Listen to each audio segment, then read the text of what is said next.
Сәлем баршаңызға. Менің есімім Айзада Тұңғышбаева Әбдешқызы. Осы салада 50 жылдан астам сабақ беріп келемін.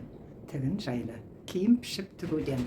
Мінекей қыздар, мен осы тігін жайлы сіздерге қысқаша әңгімелеп бергім келіп отыр. 8 классы бітіре салып, мен училищеге бардым. О кезде орысшада жөнді білмейтінмін. Сөйтіп орысша жаңағы киім пішіп тігуді 2 жыл үйрендік. Ол жерде 2 жыл деген үйренуімізде бізде 3 күн оқимыз, 3 күн практика болды. 3 күн практикада біз жаңағы манжет, қалта, жаңағы жеңдерді қалай салу, соның бәрін талдап бізге үйретті 2 жыл бойы. Пішуді онша ол жерде қатты пішуді үйреткен емес, бірақ үйреткен шығар, бірақ мен түсінбеген шығармын. Ол жерде бір 4 бұрыш квадрат сызатын едік та, сол квадратта А1, А2, А3, А4 деп сөйтіп сыза беретін. Сол кезде мен оларға қарап тұрып, ең соңында жаңағы мойны шықты. 4 буквадан мойын шықты. Мен айтып, сол кезде ойлайтым, одан гөрі сразу айта салмайды ма? Қазір біз мынандай мойнын саламыз. Мойнын салу үшін осылай салуымыз керек деп. Бірақ үйерде буквасы да бар, цифры да бар. Содан шатысып, аузымыз ашылып, 2 жыл бойы үйрендік. Бірақ сондағыман мен ынталанып, зубрит етіп, жаттап отыратымын. Сөйтіп, жақсы оқып шықтым.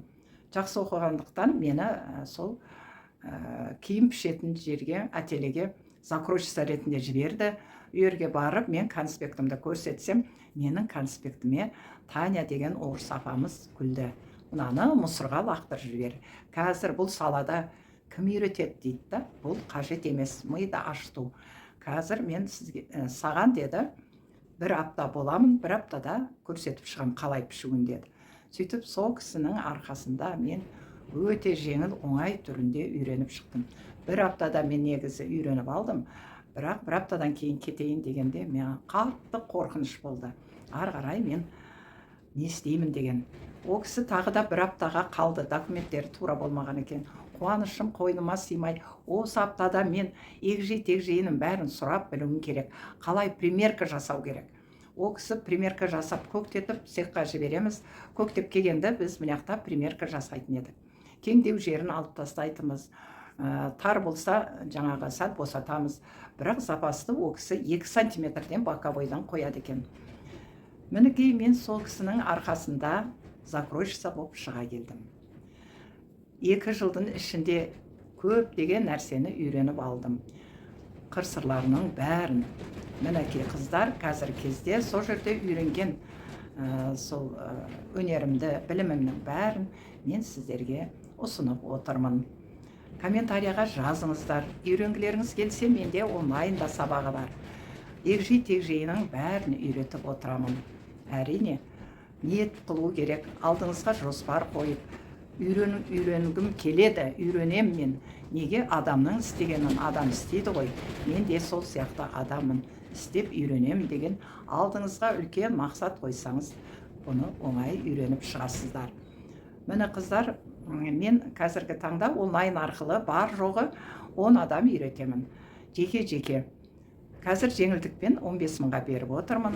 Үйренем десеңіз, инстамат тіркеліңіздер, WhatsAppқа жазыңыздар, үйренгім келеді. Мен обязательно сіздерді үйретуден жалықпаймын. TikTok'ыма да тіркеліп алыңыздар, лайк басып, подписаться етіп, комментария жазып отырыңыздар. Мінекей сол арқылы мен сіздерге көптеген осы киім жағындағы секреттерін жаңағы салып отырамын. Міне, келесі түсірімге шейін лайк басып, подписаться етіп, тіркеліп алыңыздар. Келесі түсірімді жіберіп алмау үшін. Мәні жақсы қоштаспаймын. Келесі түсірімде кездескенше сау болыңыздар.